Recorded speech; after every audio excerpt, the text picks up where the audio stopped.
बड़ा अंतर हो गई है बतावे चलत ही। आजकल तो तमाम मैरिज चलल है, love marriage, arrange marriage, court marriage, कुछ लोग का तो रहर मैरिज भी आया, नहर मैरिज है भैया। तो बाऊ का पैसा लेला बड़ी मजेदार बा।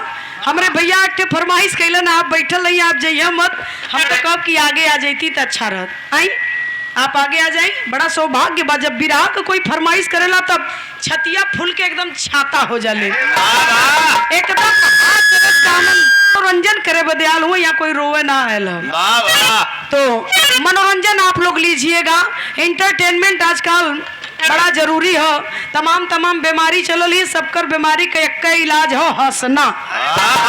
हंसना अगर मुस्कुराते रहिए तो दावे के साथ कहना चाहती हूँ दिनेश भैया, अगर टेंशन ना हो तो कोनो बीमारी ना हो, तनिको टेंशन रखला तो 100 बीमारी घेर ले। एक दवाई कि खाली हंसते रहा हंसते रहा हंसते रहा, हंसत रहा। ये विरह की आप लोग सुनिहन, हमें पूर्ण विश्वास है कि आप लोगों के बहुत अच्छा लगी। थोड़ा इंटरटेनमेंट आप लोगों करिहन। अब बात आए कि एकदम मौके पे आके गिर जाए जहां आज हूँ आप लोग। हवा उठा के दा मास्टर।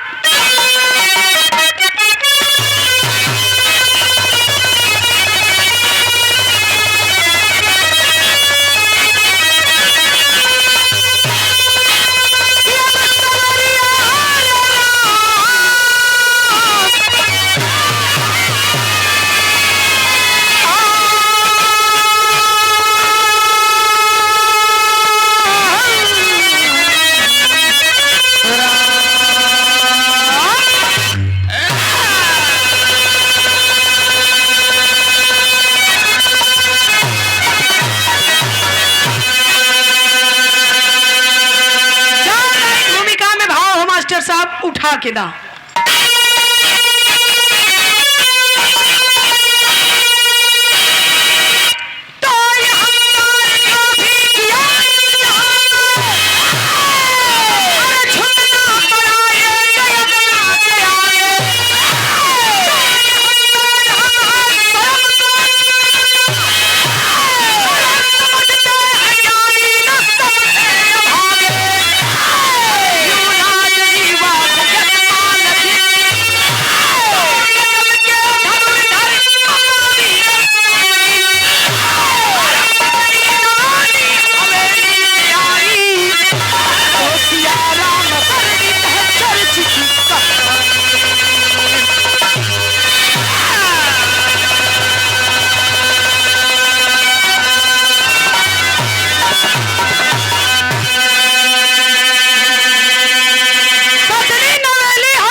चर्चित कहानी। बाबूजी युवराज यशपाल कहाँ का रहने वाला रलन? रीवा एमपी में पड़ता है। रीवा पहले रियासत हुआ करता था जब राजाओं का राज था। उसके बाद जब हमारा देश आजाद हुआ, आजाद होने के बाद जब यहाँ लोकतंत्र का व्यवस्था भई तो रियासत को जिला में बदल दिया गया। पहले रीवा रियासत, अब जिला हो चुका है रीवा। रीवा जिला के रीवा रियासत के युवराज यशपाल की कहानी बा। युवराज यशपाल का जब ब्याह भयल, गौना भयल, रानी अली, सुहाग रात के सेज से ही कहानी शुरू होत बा। जल्ला तूफानी चच्चा सीटी मारे थे तुहार मशीन जीव सरदार, सुहाग रात से ही कहानी हमार शुरू हुई। युवराज यशपाल सुहाग रात के सेज पर रानी घुंघुट काट के दुई बित्ता के बैठल है। युवराज यशपाल अइलन, रानी का घुंघुट उठौलन, चांद सा चेहरा देखलन। हाय हाय हाय हाय रे, मैं थकाई दूर हो जाले खाली मुहवा देख के। बड़ा रियाज लगला बियाह करे में, रात भर बैठल वाला लोग बड़ा रियाज करल, बियाह होला मेहरारू मिले वाली है खुशी में। और वैसे केहू के बैठा था धर्मेंद्र जी 1 घंटा कदा ऐसा बैठल ला तो कई ना मेहरारू मिले करे, वो दिन तक कईयो रात बैठल ले जी। हाँ, इतनी ताकत होले मेहरारून में। एक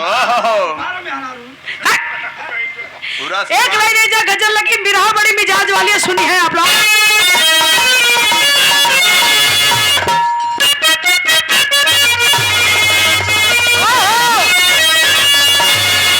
अरे ऐसा पहली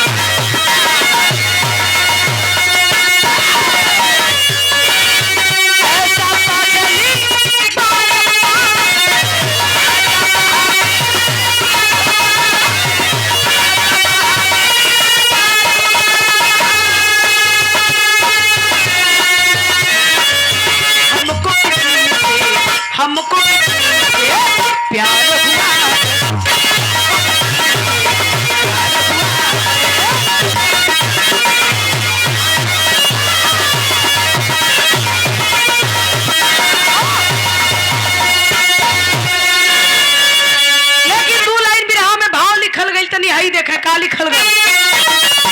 अरे जग में वीर, जग में वीर या नेक हुए।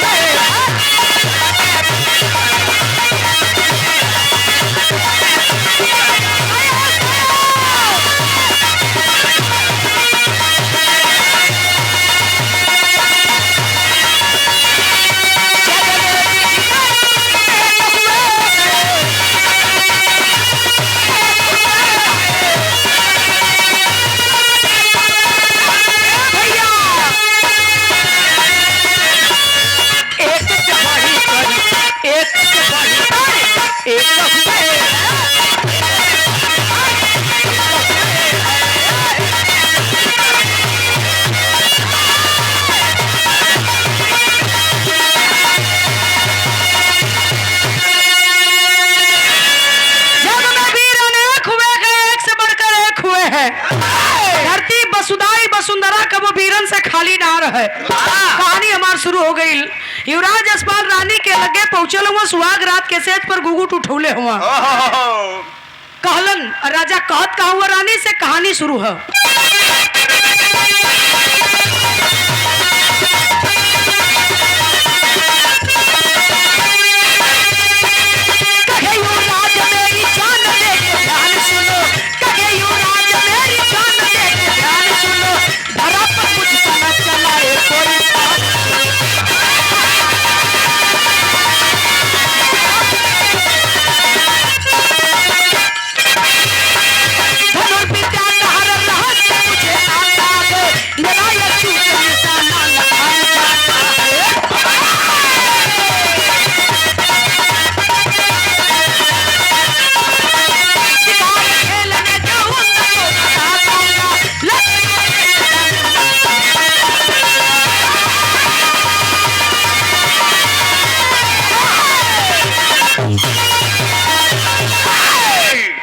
समझ ले बाबूजी।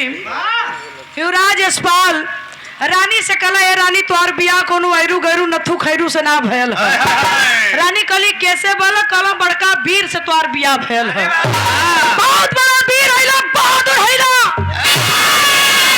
ए रानी एक नंबर का निशाने बाजिला धनुष बाण का विद्याता इला ज्ञाता इला जब मारिला निशाने पर मारिला। आज तक निशाना बहकल ना, निशाना हमार कबो बहकल नहीं। चैलेंज है, रिकॉर्ड है।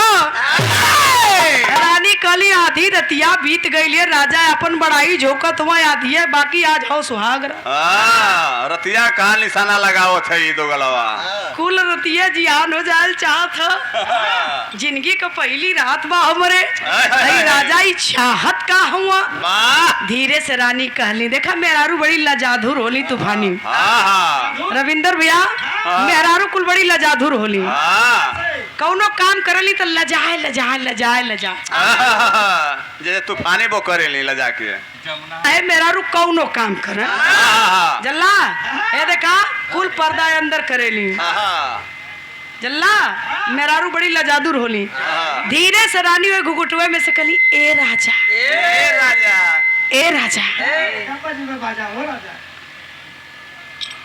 ऐसे ही धीरे से बोलना देखला।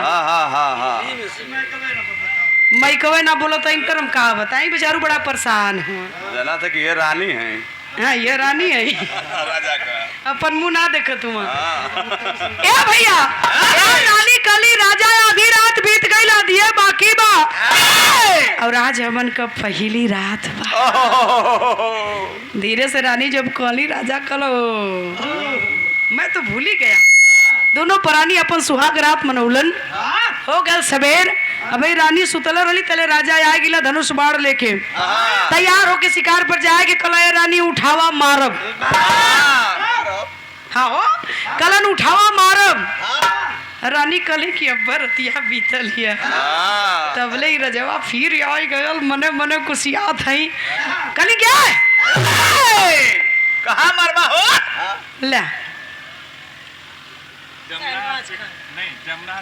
सफल हो जाता और लोग तो 70% जा चुकल हुआ 30% ये हुआ लोग जीव सरदार तू ही तो अड़ले हो भाई तू आप अड़ले हो तनी आप आके बैठ जाते महफिल में बड़ा अच्छा लगत। 10 मिनट अगर टाइम दे देतन बैठ जातन मास्टर, इंजीनियर, वकील, ये लोग बैठ के बिरहा सुनल तो बड़ा अच्छा। कल एक प्रोफेसर साहब थे, हम लोग गावत रही है शिवपुर चमाए में, तो एक प्रोफेसर साहब बैठल ना बिरहा, बहुत टाइम ले सुनल, बड़ा पैसा भी दिला, बड़ा इधर राजा कल रानी उठावा बाढ़ मारब शिकार पे चलब, कली बाढ़ मरबा कल आओ एक नंबर का धनुष बाण का ज्ञाता इला और का मारो और कुछ तो है ना तोहरी पल्ले। अच्छा तोहरे से काम चलावत रहा। कल की उठावा मारब शिकार पर चलब, रानी कली कहाँ बाण मरबा, कल तोरे नथिया पर बाण मारो। ये उपद्रव देखा राजवा कम, देखा उपद्रव देखा, बाणों मारत हो तो रानी के नथियावा पे। रानी कली कहो राजा पगला लागल हुआ का, पागल हो गलो, तार दिमाग काम ना करो था, कल है रानी बना के लीला, आज कहानी बना के छोड़ दे का, ये कुल ना हो पाई। राजा कला उठावा उठावा, देर मत करा, शिकार पर जाए के वैसा हम देर हो गल हिला। उठावा मार निशाना एक नंबर का, कबो चुकल ना, मारब निशाना हाथ से और निकरब खाच से, ये पार से वो पार जाई हाथ से। इधर रानी की राजा का आदेश बा करे तो का करे, उठा दली नथिया, जोनी समन नथिया पकड़ के उठौली। पहले के औरतें बड़ा बड़ा गहना पहिरे हैं, अब कना छोट हो गया, हर चीज ये छोट हो गया, हाइट छोट हो गई, खाना कम हो गया, रियाज कम हो गया, खेत ट्रैक्टर जोते लगल, हर चीज ये तो कमजोर हो गई आदमी का, आदमी भी छोट हो गए, आदमी छोट गई, हर सामान छोट हो गई।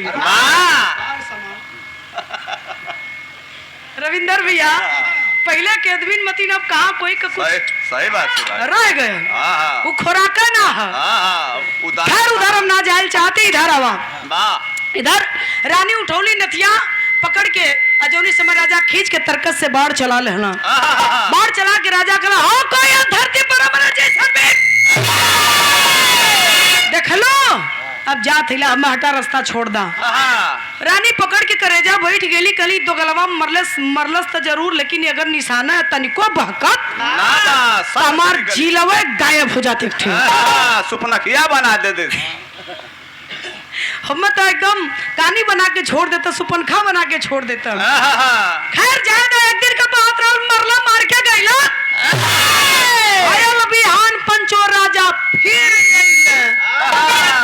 अइला कल है रानी उठावा उठावा मारब मारब उठावा, रानी कली अजगो मरबा कल, हाँ अजगो मारब, तबले जियब तबले मारब, तबले जियब तबले मारब, कतवा तबले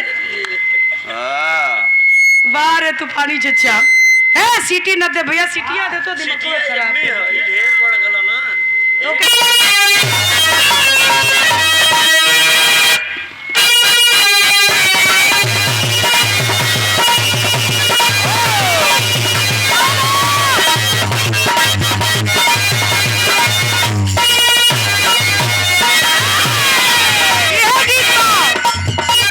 सुंदर अली पानी जीवन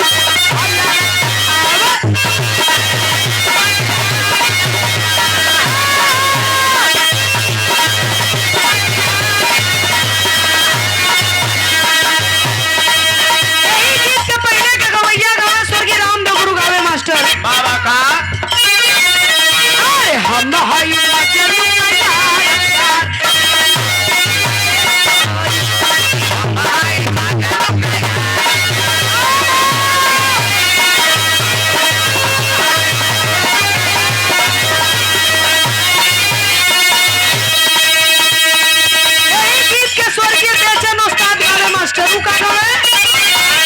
हारमोनिया का कम करा, मतलब थोड़ा समझ में ना आवत, इतना ज्यादा मत बढ़ा दा, हमरे से होकर कम रही, मीटर देखला कम हमरे से। एक गीत के बेचन उस्ताद गावे, मास्टर का गावे देखा चला। अरे खाई गलू लगाड़ा पार बदाम कहिया लेके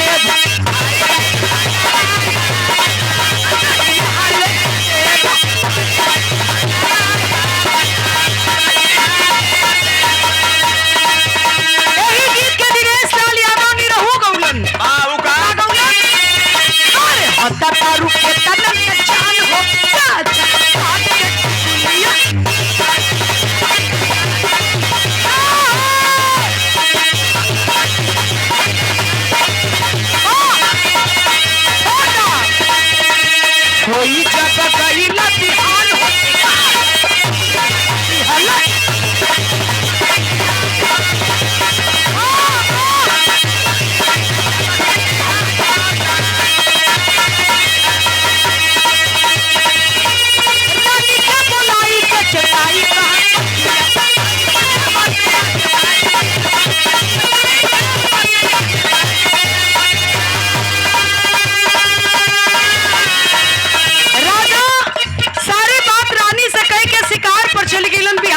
फिर अइलन कल उठौलू नाक कनथिया बाढ़ मरलन शिकार पर गइलन। 1 महीना का दिन बीतल पंचो ध्यान दिए कहानी पर।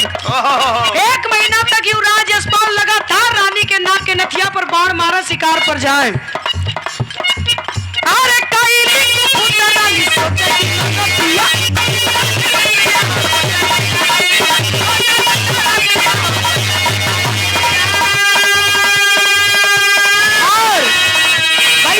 चंदन यादव जी प्रेम नगर से छेना वाले 101 रुपया पुरस्कार। बहुत बहुत प्रणाम। रानी मारे चिंता में सुखाइल रहठा हो गई। भाई काहे ना चिंता करिए, नथिवा पर रोज बाण मारत हुआ सुतला उठल। कौनो दिन निशाना भोग गल तो अक्षत जिला गायब हो जी हमार। रानी बना के लिया वो कहानी बना के छोड़ दी। यही चिंता में रानी एकदम सुखाइल संठा हो गई, सुखाइल रहठा हो गई है बाबू। अरे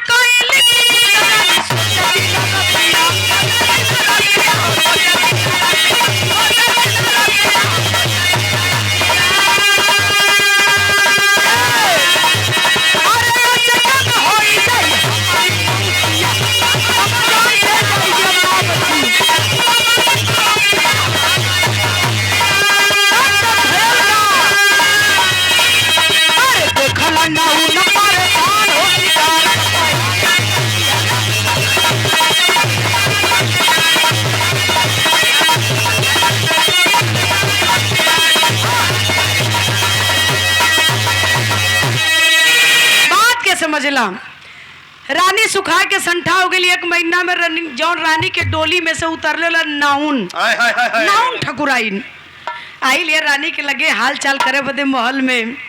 का हो रानी, का हाल बा? नून गुदरी ठीक ठाक कटत बा न? यार रानी मालूम पड़ल पुक्का फाड़ के रोवा लगी है। रानी कली है नौनिया, नौनिया कल 1 महीना पहले डोली में से उतरले रही तो तोरे देही पर माछी बिछलात रहे। रानी कैसन सुखाइल रहठा हो गई। ढेर खटानी हो जाती है का यार। रानी कलिन की का बताई है नौनिया, मत पूछ हाल बड़ा बेहाल बा। नौनिया कल भयल का रानी कल की तो गलवा रोज माराला। तले नौनिया कल राजा तो बिया के लिए आइल हो मारी के। तले रानी कली चुप जाना ली का माराला।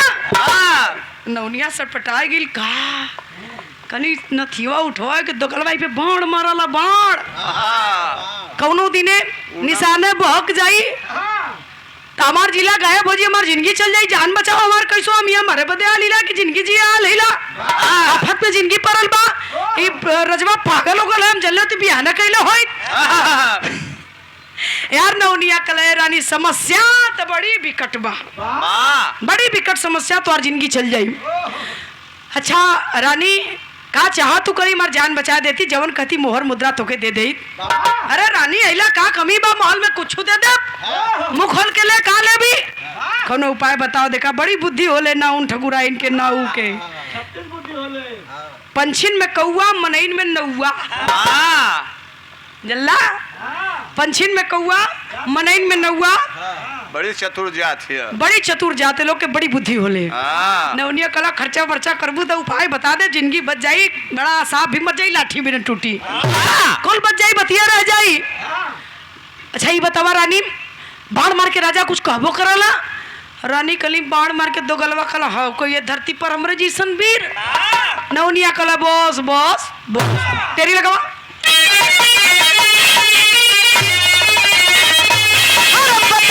जो आगे दुनिया भैया बतावली जो आगे दुनिया राजा एक मंजर में छोड़ना था पानी।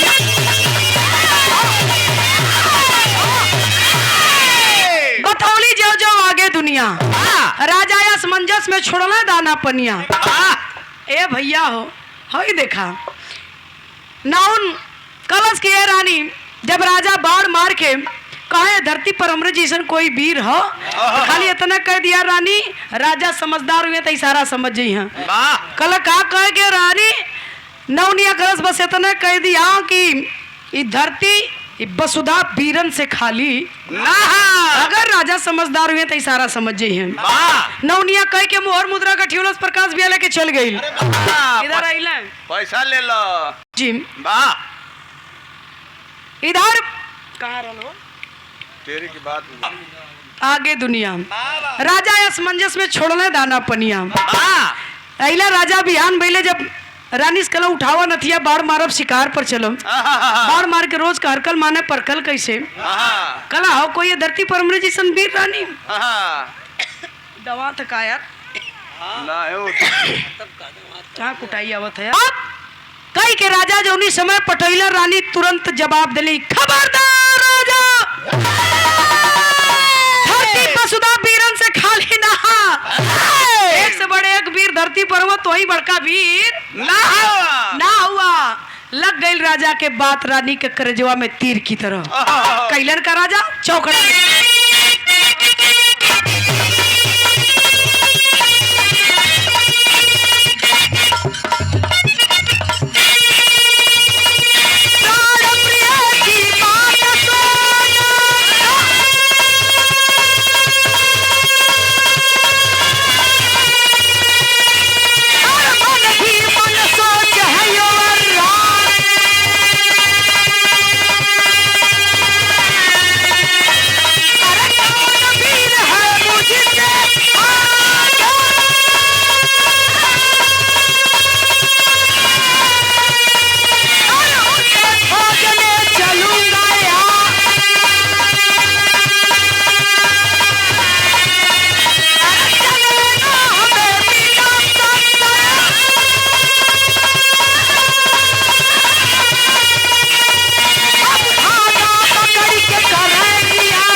रानी का बात करे जब में बाण की तरह चुभ गई रानी का बतिया राजा के कल रानी हमसे बड़ा वीर है धरती पर कली कोई बड़का वीर ना हुआ एक से एक वीर हुआ तनी निकल के बारे घूम के देख ले राजा कत्था लग जाई तो के वो क्रोध में आई एक महीना से रोज तू नथिवा पर बाहर मारो तो तुहार मजाल देखा वाकई में निशाना अगर बहकी गल तब क्रोध में रानी गुस्सा में लाल राजा के जब इतनी बात कली निकल गई राजा राजमहल छोड़ के और जब निकल हुआ चलल हुआ तो जात जात जात जात बच्चों काफी दूर चल गई जाए के देखत का बेटे सुनसान जगह में बैठ के एक आदमी हई 10 अंगुरिया में धागा लपेटले ह एक बार एके दबावे एक बार एके दबावे एक बार एके दबावे फिर एके दबावे कबो एके दबावे राजा के लगल कि आदमी कुछ करत बा गैला लगे जा कला हे भैया हाथ जोड़त लाई का करत हुआ धगवा दबावत हुआ इमन का कवन जादू टोना कलाकारी कवन खेला मदारी हुआ का करत हुआ हो कोनो खिलाड़ी कोनो मदारी हम तमाशा वाला ना है कलब तब कलब बई धैला 10 20 25 कोस दूरे मरीज बैठल है यही बैठल धागा का एक टोक अपने हाथ में लपेटिला दूसर का होके दे दिला ले ले घरे चल जाला यही बैठल न टैबलेट न सुई यही से धगवा दबा दबा के दबा दबा के दबा दबा के दबा दबा के दबा दबा के दबा दबा के दबा दबा के दबा दबा के इलाज करेला मरीज घर बैठल टन टना टन टन एकदम ठीक हो जाला हाँ कोई धरती पर हमरा जैसन भाई यही बैठल इलाज करीला कतो घुसकीला ना तनी कोई आसन मरले हैं अब तो युवराज अस्पताल का पोछा छूट गल जैसे दिनेश भैया का छूटल रहल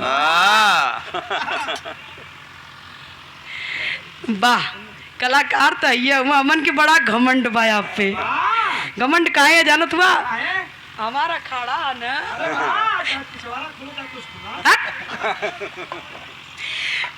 मोछा छूट गई युवराज अस्पाल का भाई बिगौन ले लो सुनाए लगल जाए के कहलो है भैया हाँ जोड़ो थी सबसे बड़का वीर हम ही अपने के समझत रही हम कि हम ही सबसे बड़का निशानेबाज हिला हई देखा यही 25-30 कोस दूरे मरीज बैठल बा धागा से इलाज कोनो टैबलेट कोनो सुई ना मरता कला ना ना आसन छोड़ के हिलित ना यही से इलाज करीला ऑपरेशन कर देला हाइड्रोसील का चुप रहा मर्दवा इलाज करीला मरीज ठीक हो जाला युवराज अस्पाल कला रानी हमार कल धरती बीरन से खाली ना अकेला चलली तू भेटाए गईला हम निशानेबाज है तू बैधवा वीर हुआ तो चला देखल जा दुइया वीर की तीसर का वीर भी कोई बा चलो वो तर्ज बदल गिल मास्टर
अचरज में पड़े ऐसा पान हो ऐसा पान हो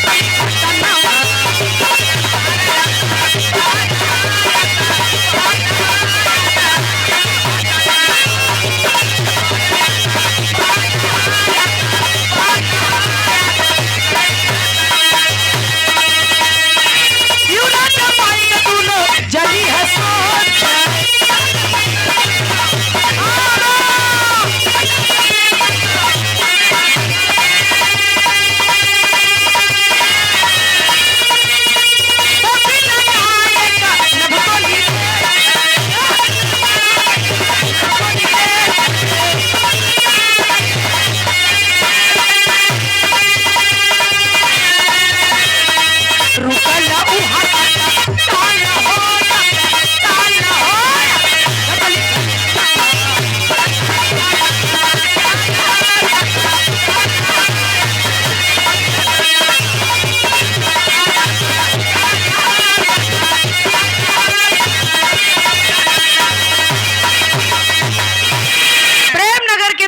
भगत जी हमरे छेना वाले ए बाबू गौर करिहन दोनों वीर जब चलना तीसरका वीर खोजे बदे त मिलल के एक हट्टा कट्टा मुसर चंड नियर वाह तूफाने मते मर्दवाई भूत हुआ कि मुसर चंड हुआ नारे खड़ा हो जाए तो आदमी छरिया के मर जाई इनका राख तो जैसे ट्रैक्टर का बत्ती है जना के देतरा बाबा हम ए भैया दोनों वीर चला देखते तीसरका वीर मिलल उके रहल के कगजे का 1.5 हाथ का पोपी गोल का बनाई के दिनेश भैया एक आंख बंद करें एक आंखी से ये ऊपर ताके अब बोले मुहवा से कहा जानत हुआ का आहा हा हा ओ हो अरे वाह क्या बात है वाह वाह वाह वाह क्या क्या कमर है क्या हाल है वाह वाह वाह वाह वहाँ देखत रह यहाँ का बात ना यहाँ का बात ना वहाँ का बात होती है कहा वाह वाह क्या बात है दोनों जाने का नजर भोंभड़ लौकेला भोभड़ लौका छेदा में देखबा तो भोंभड़ लौकी भोभड़ लौकी अंदरवा से अगवा से पतील ऊपरा से भोभड़ हां लौकी पूरा चौड़ा लौकी है ना हां हां देकर तो देखा थी तू पक्का स्पेशलिस्ट लौकत ए बाबू बा दोनों जाने का नजर पड़ल कला ए भैया भाई जी ए कला हां अस्पाल कला हाउ देखा हो कला का बर कला हाउ देखा वो आदमी एक कसवा में दिनवा में कौन तरह गिनत बा आई पपिया से का देखत बा कसवा में कहलम कि हाँ यार इतने में तो देखल जा चला लगे पूछल जा दोनों जाने आए कि दोनों कंधा पे पारिक पारा दोनों ओर से खड़ा होकर ठोकत हुआ ए भैया कला का हो हट डिस्टर्ब मत करा लो डिस्टर्ब मत करा डोंट डिस्टर्ब मी हां सामान देखत हैं हम बहुत चीज बढ़िया देखत है रोज देखिला डिस्टर्ब मत करा कल भैया कल 10 मिनट रुका थे 10 मिनट रुका बताओ थी 10 मिनट रुका 10 मिनट 15 मिनट के बाद जब देख के खाली भइला तब कहला कि भैया स्वर्गवा का नाच देखत ली मेनका उर्वशी का नाच होत रहल रोज 1 घंटा देखिला कल रोज 1 घंटा मेनका उर्वशी का नाच देखिला हाँ कोई धरती पर बैठा स्वर्ग का नाच देखा वाला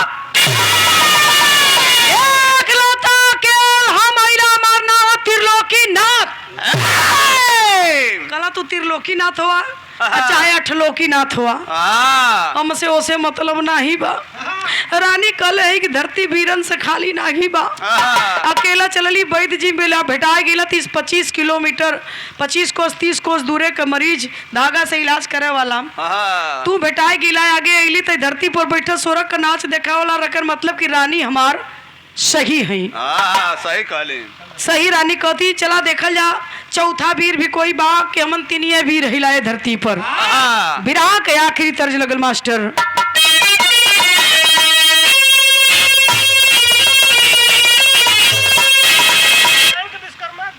आजकल का ब्याह हो जाई 4 दिन खाली टेलीफोन न करा मोबाइल से अपने वीडियो कॉल या फोन न करा ऑडियो वीडियो में कुछ हो तो 5वें दिने नाराज होके लगी 5वां 6वां पटावे वाह वाह 6वें दिने नाराज होके लगी दूसरा अपन पटावे आजकल वाली सब ना है मन का कुछ लोग हैं पहले के जमाना रहल भैया ब्याह हो जाए मर्द बेचारा कमाए चल जाए 2 साल 4 साल 6 साल 10 साल 15 साल आई न कर तब वो बैठ के मेहरारू अपने मर्दे के जो हैं आज वाली इनके बात हम का करी आजकल भाग जाती सब ये जेठ मैकिया तय किस्म का बोला था कपड़ा हमार पकड़ ले चला चलावा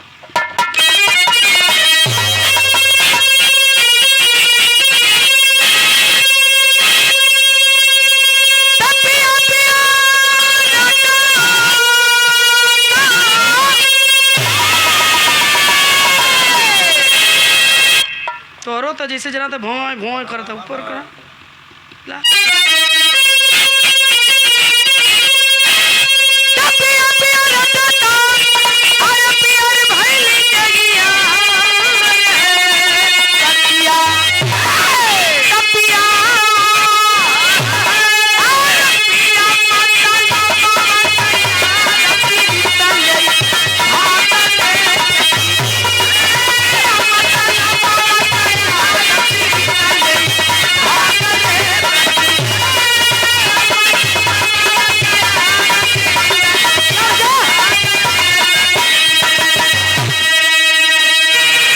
ठीक ठाक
रुकल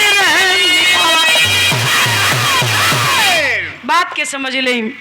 तीनों वीर बाबूजी जब चौथे वीर के तलाश में निकले हैं तो चौथा वीर तो नहीं, भीड़ मिल जाती है। भीड़ के कर मिलल के कर 400-500 भीड़ मिलल बा। एक ही दिशा से आवत हूँ, एक के दिशा की ओर कुल भीड़ टोटल इकट्ठे गोली आइल जात बा। रुक करके पूछलन भैया ये भीड़ कहाँ से आवत बा, कैसन भीड़ बा, कहाँ जात हुआ लोगन। कहला भैया ये जूनागढ़ राज्य में खड़ा हुआ और ये जूनागढ़ राज्य के राजा का एक लड़की रहल है, आज ओकर स्वयंवर रहल, बिहवा ना भयल, बरतिया लौट के जातिया। काहे बरतिया लौट के जातिया? कहला कोई शादी करे के तैयार ना भयल, राजा का लड़किया बीमार है, सीरियस है, कब मर जाए कुछ पता ना, इसे बिहवा ना कैले कोई। सदिया ना भइल, बरतिया लौट के जात बा, कोई सदिया लड़किया के राजा के लड़किया से सदिया करे के तैयार ना भइल, सीरियस बा, बीमार बा, मर जाई, के बिया करी। कल यहाँ से राजा का महल कितना दूर है? कल 3 कोस। कल ही बतावा 3 कोस के दूरी पर महल। वैद्य जी 25 कोस 30 कोस दूरे मरीज का तू इलाज करला धागा से। कलन हाँ एमन तो के शक, कलन शंका ना है, एक ठे काम कैदा। युवराज अस्पताल कहत हुन वैद्य जी से कि एक ठे काम कैदा। कलन का कला चल के राजा के बेटीवा का इलाज करल जा, राजा नहीं तोरे आते ठीक हो जा। तीनों वीर चल दिए राजा की महल की ओर, और भीड़ इधर और तीनों वीर इधर। तो बिरा में पॉपट लगी मास्टर।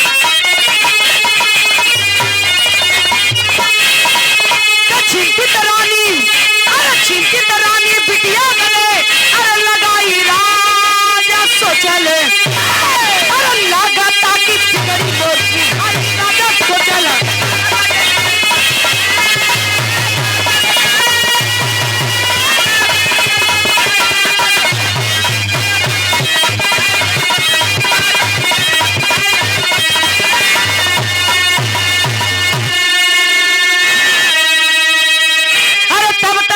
पहुंचे हुआ कहला दे दिलासा हो, अरे पकड़ कराई पैदी जी बोले बाबा चले गया सा हो, टूटी एक बताए ना हुए, अरे पिराई राजा सोचले, लेकिन भेजा आने के जाई राजा सोचे।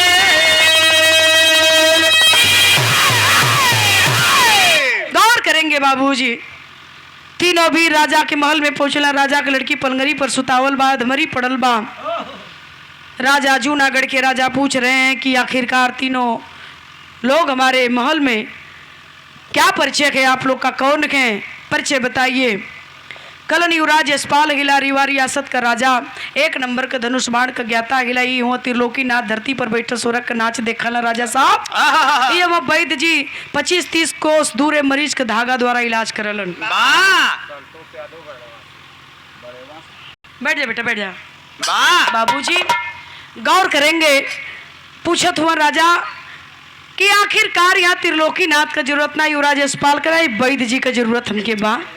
लड़किया मरी पड़ल बा, वैद्य जी अगर ठीक कर दे बा तो वादा करती कि आधा राजपाट तोरे नाये कह दे।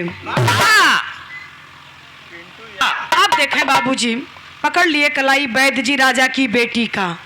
कलाई जब पकड़ना बीमारी पकड़ाए गई। कला ये राजा तुआर लड़किया 6 घंटा के मेहमान कना ओकरे बाद कला मर जाई। कल यह बतावे बदयाल हुआ, यह बतावे अलवा कि 6 घंटा की लड़की हमारे मेहमान है को कर इलाज के ठीक करे बदयाल हुआ। ठीक कर दो, ठीक हो जाए तो आधा राजपाट दे दे, वो आधा करत हिला, और ना ठीक होइल तो जो नहीं बताओ तो 6 घंटा के मेहमान तो फिर तो गला भी उतार ले। सारी बात राजा कलन की एक बूटी है राजा साहब, और 6 घंटा के अंदर वह बूटी अगर तोरे बिटिया के पिया जाए तो तुम्हार लड़कियां एकदम ठीक हो जाए। लेकिन 6 घंटा के अंदर समय मत गवावा, जल्दी करा के भेजा तो जल्दी भेजा जाएगा। राजा रानी दोनों प्राणी हाथ जोड़ के बई जी के सामने खड़ा हो गए। एक बात कलन रोक करके आल्हा लगावा।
हिसाब किताब प्रकाश भैया चलला हमारे में ढल जीबा तो फिर हाँ, हमरो बेड़ा पार हुई तोहरो बेड़ा पार हुई। तब का। ए बाबू अब देखें दोनों प्राणी राजा रानी फफक के रोवे लगल बैद जी के चरण पकड़ लेलन ओहो, कला ई का करत हुआ राजा कला तोरे सिवाय मन कोई ना जे हमरे बिटिया के जान बचा दे कहत हुआ बूटी मंगावा 6 घंटा के मेहमान है उ बुटिया मन से अगर केहू के भेजे आने बदे तू 10-20 घंटा लगा दे न बुटिया चिन्ह पाई न लिया पाई वाह, जा बूटी लेके आवा बैद जी स्वयं लिया कि मेरे बिटिया के जान बचा दा आधा राजपाट दे दे।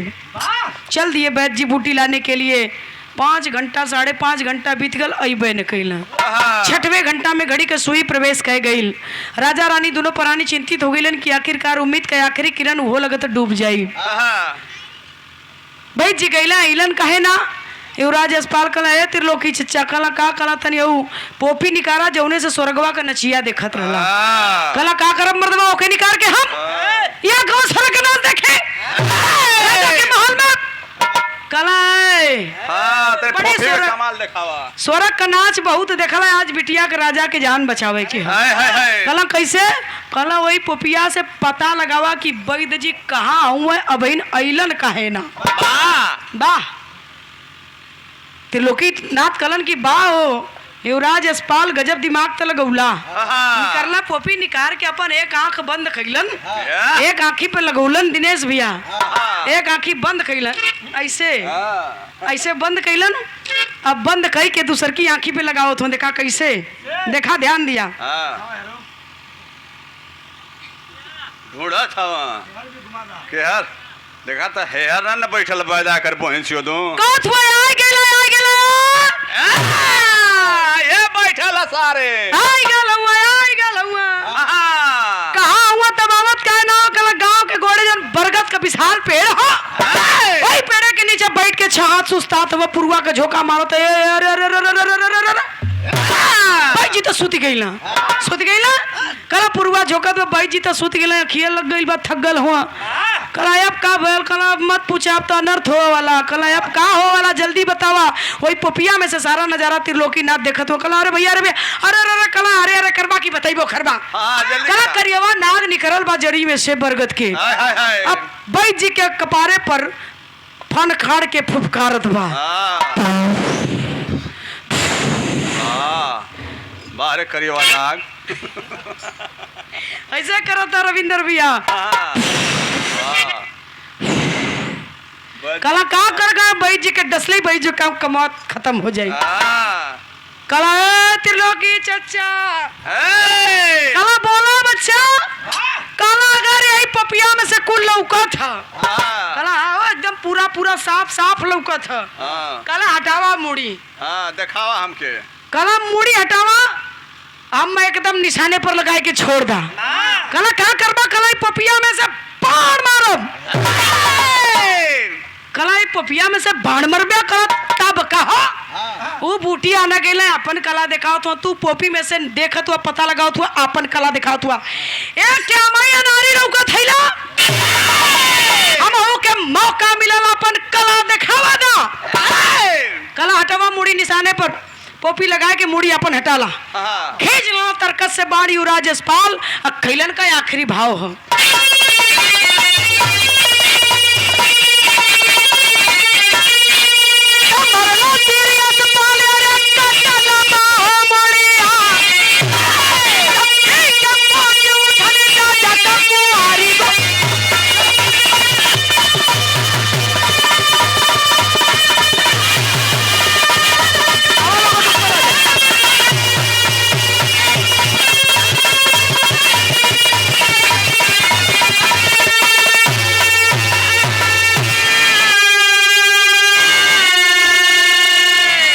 गंगा जमुना नरले तीर खींच के तरकस से बाहर युवराज अस्पाल जाय कोई नगवा का गर्दन खाच से कटल सर पर से बाढ़ गए नगवा गर्दन जब कटले बैद जी का खिया खुल गई अरे बाप रे बप्पा ई कैसा नजारा देखत हो तो नगवा का धड़ अलग गर्दन अलग छटपटात बा दौड़ल बैद जी गईलन महल में टाइम हो गई बा बूटी के कुचत हुआ पीसत हुआ हाली से राजा के बिटिया के पिया दहलन राजा के लड़की बूटी के पियलस 10 मिनट जात जात उठ के पलंगरी पर से बैठ गई जो इसमें बैठल बा तर तर ताली पूरे सभा में बजे लगल। राजा खुश हुवन, तीनों वीरों को सम्मानित करते हैं। युवराज यशपाल, वैद्य जी और त्रिलोकीनाथ के। कलन बेटी आई हुई बारात तेरी आज दरवाजे से लौट गई, कोई तुझसे विवाह करने के लिए तैयार नहीं हुआ। मंडप वही है, दुल्हन वही है, वही दरवाजा है। बोल किसके साथ विवाह करेगी बेटी? 3 वीर तेरे सामने अब भी मौजूद है, जिसके साथ कहेगी विवाह करके विदा कर दूंगा। 12 हिंदुस्तान की नारी निर्णय लेती है कि पिताजी विवाह करना चाहते हैं तो मेरा निर्णय सुनिए, तीनों में से मैं किसके साथ विवाह करूंगी? सुना। काली कुंवारी रहबे और काली कुंवारी रहबे के साथ हो और पहली बार हमारा तरला जवन हाथ हो।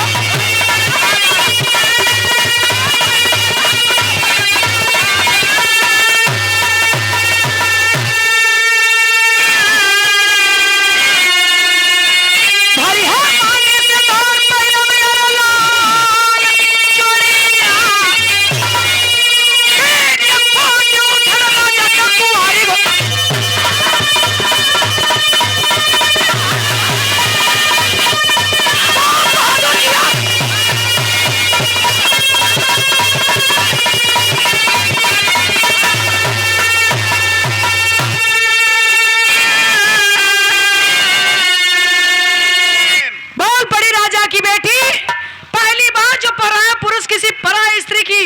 कलाई को पकड़ता आ गए, वही 7 जन्म जन्मांतर तक रिश्ता निभाता है।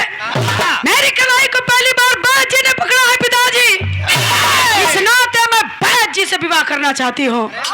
राजा अपनी बेटी का विवाह बैद जी के साथ संपन्न कराए, विदाई का वक्त है। खलन किया है बेटी, तूने बैद जी को अपना पति मान लिया, लेकिन योगदान तीनों का था तेरी जान बचाने में।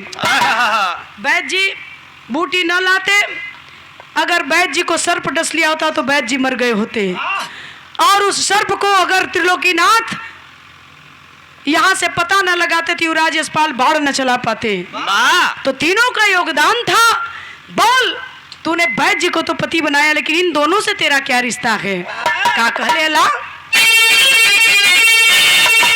चाचा त्रिलोकी, अरे यशपाल मेरे भाई,